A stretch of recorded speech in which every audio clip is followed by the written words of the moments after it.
Now, this week, we've also focused on US prison reform, and few places, of course, are worse to live in. But one man argues they're even worse places to die in. Homer Venters was once the top doctor in Rikers Island in New York City. It is one of the country's most violent jails. His latest book, Life and Death in Rikers Island, exposes the extreme health risk inmates and staff face and how brutality and abuse have become commonplace in an institution that's bursting at the seams. And when he sat down with our Alicia Menendez, he talked of dehumanization of mass incarceration.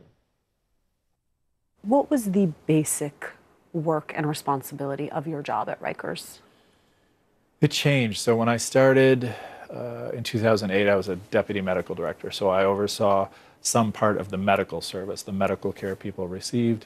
Then I became the medical director and ran all the medical care. And then I became the top doctor, which would have been the chief medical officer, essentially. And so overseeing all the mental health and medical and discharge planning work. And so, you know, as that responsibility grew, the scope grew, it really opened my eyes to, for instance, the harms of solitary confinement, where, you know, when I started working in 2008, I was focused a lot on physical injuries, and that certainly was important. But then it became clear to me with this larger frame, with the mental health service, that, you know, it wasn't that the risk of injury was spread out evenly, right? It was spread unevenly, and often those disparities had to do with the race of the people who were hurt, but also the places that they were held in the jails, like solitary confinement settings. What are the most basic health risks of jails?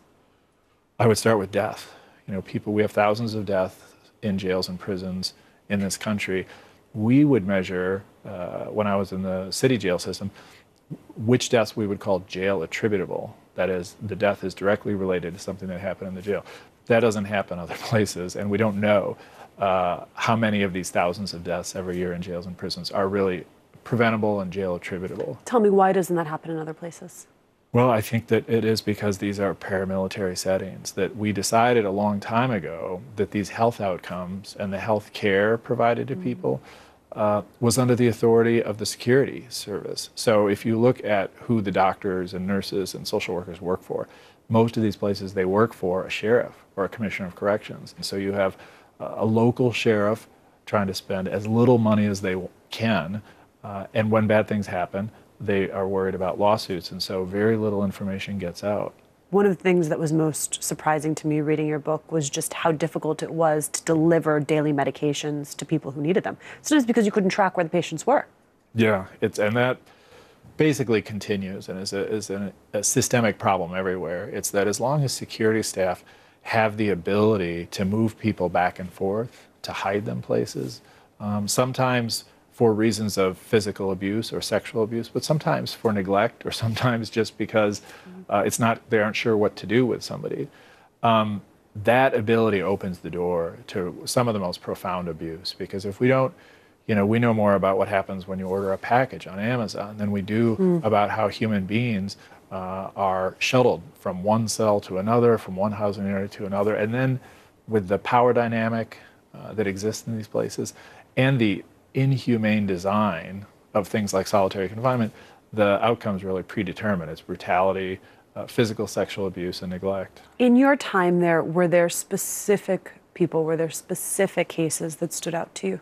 In the vein of solitary confinement, this case of Jason Echeverria, a young man who was in solitary confinement, was thought of by the security service and to some extent the health service as somebody who was kind of faking things, that he wanted to get out of solitary, but they weren't sure why, or they thought he wanted to get out for some sort of illegitimate reason.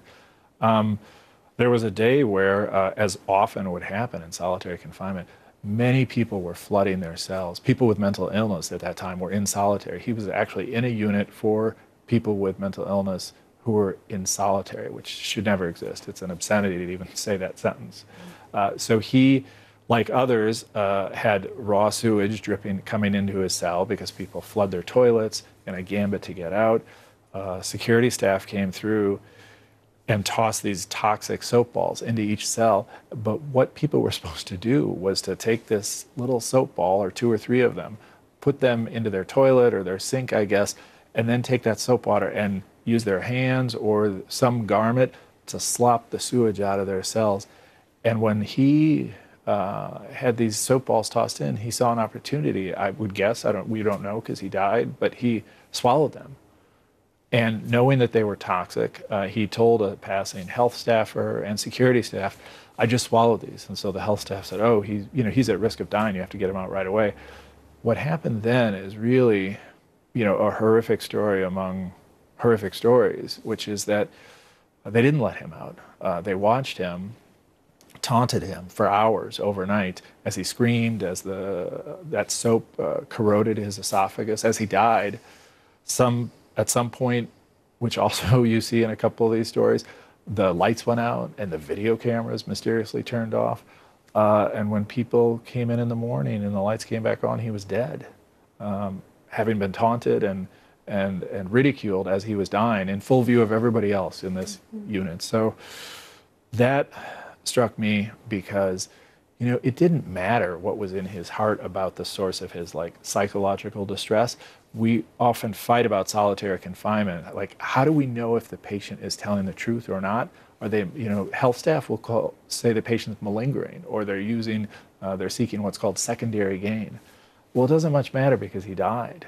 And so when we did our large study of solitary confinement, we looked at physical self-harm because we wanted to cut through this idea of we're not lie detectors in medicine. The psychologist or the social worker doesn't know the truth of what's in somebody's heart, but if somebody cuts themselves, if they hang themselves, if they swallow this soap ball, the fact that behavior is associated with solitary should lead us to question, what's the reason we use this anywhere? When we talk about solitary, we're often talking about some of the most vulnerable populations in a jail or prison. How does that vulnerability intersect with the conversation around sexual assault in jails and prisons? Well, the patients who are in solitary confinement are already unlikely to be believed by lots of people, including the health staff, actually, because the security service has already labeled them as dangerous, as violent. They may, in fact, have lots of problems with aggression or violence. And so then they have lots of uses of force, right? They have lots of interactions, physical interactions. Many of the sexual abuse reports we would get in the jail system had to do with things that happened during a use of force. So if somebody is being restrained by officers and then something is shoved into their rectum, or they're hit in the groin, or there's a lot of comments about them sexually, and then there's some sort of sexual touching. All of that is just very explicit power dynamic being used to humiliate, right? Mm-hmm. And so that is, the more somebody interacts in this physical force domain, the more we see that there's an opportunity for, degradation that's not just about physical or psychological traumatization, but it's about a sexual abuse. You also talk in the conversation about sexual abuse about how it is very easy to target certain individuals, about how it's easy to assess an individual's vulnerability and take them on then as a target. Given the need to survive and the kind of, very the tribal nature of the who's in power and who's not in power and extortion, sexual abuse is a very common tool that's used, and it's very quickly assessed, when people come into a new housing area, probably before they hit the housing area, in the intake pens, as they're moving through, maybe even before that in the courts, the people that are not able to navigate the rules, yep. The people that are viewed as weak physically or who have problems processing new information or who don't have allies are quickly preyed upon. Right. You write about the stories of Brianna and Maria. Yeah, and I think those stories reveal both this, how quickly and savagely weakness is assessed and used as a point of exploitation, physical and sexual exploitation. But then they also, revealed, to me at least, how much of this abuse is ongoing. And so, I think that based on what I know from the publicly available information, these are women that came into the jails, were subject to repeated sexual abuse on multiple incarcerations, abuse that was not only violent, but the abuse that led them to be then secondarily singled out for abuse by other inmates and other correctional officers because other COs would recognize the vulnerability that they're being abused brought to them. And so these strange scenarios where a correctional officer would tell one of them, what you're doing isn't right. Right? It's horrible, it's dirty, it's shameful, when they're the abused, they're the victims or survivors. And so that dynamic would play out with other inmates as well. Talk to me about the concept of dual loyalty. I think of all the things that I write about in the book, this is the problem that is least validated as a real problem, but to me is most concerning. We have health staff all over this country that clear patients to go into solitary confinement. So a completely unethical practice where the doctors, nurses, psychologists are part of deciding should you be punished or not. And it completely erodes the confidence, the relationship with our patients. Not just in the jails. I think about, we have 12 million incarcerations a year, probably 11 million of them are in jails. So people going home, so that what they're going home with, aside from the physical wounds and the psychological trauma, is that they've learned not to trust their health staff. And that is a real, that's a level of damage we haven't even started to measure in the communities from dual loyalty. And yet you have sympathy for these correction officers. Yeah, I believe that these health risks are systems risks. That is to say, we've built and designed these jails and prisons to confer these risks to people. A lot of health risks are conferred to correctional officers themselves. In my time working at Rikers, we had a couple of correctional officers, relatively young, die of asthma attacks. Correctional officers have very good insurance. They should have good primary care access. But what is going on with their jobs? That they have so many health problems.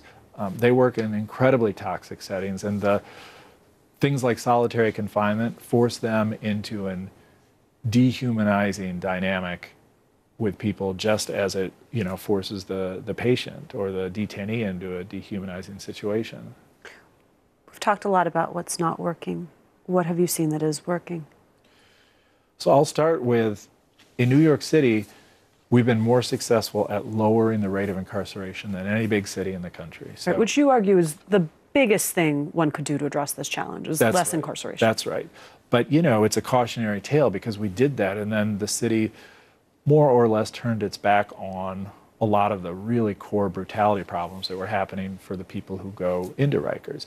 I think now, one of the areas of success is that we have built these better mental health units in the jails, where instead of having somebody locked into a cell for 22 hours a day with not just worsening behaviors on their part, but actually like heightened risk of death, of self-harm, and risk to all the staff that work with them, we built therapeutic units. We call them clinical alternatives to punitive segregation. And those units had a whole raft of services throughout the day. So not just talk therapy or access to medications and psychiatrists, but movement therapy, art therapy, things that engage people. And when we published the data about those units, we started with, these units are better, safer for everybody, safer for staff, safer for patients, better outcomes from a health standpoint. But those units are incredibly expensive because of all those staff I just mentioned. So probably what we should do is not put people with serious mental illness into jail, period. And that is our best bet, because even those better, more therapeutic units, everything about them would be easier and cheaper if we did it in the community. Prison reform has emerged as a uniquely bipartisan issue. Where do you see it going in the next 5 to 10 years? Well, my hope is that the coalition of people that buy into prison reform can come together to understand that the way we keep people, the way we undo mass incarceration, is by building structures in the community that aren't there today.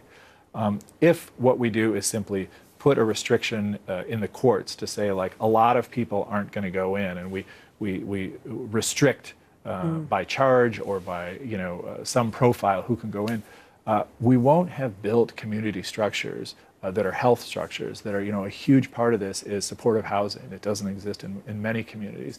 If we don't exist, create those community-based structures, then what we do is we just set people up to return to that same door, a week later or 2 weeks later or 4 weeks later. And so I think the true test is, can we really invest in communities that need access to mental health services and employment? Because that's the way we will really have a sustainable undoing of mass incarceration. Thank you so much. Thank you very much.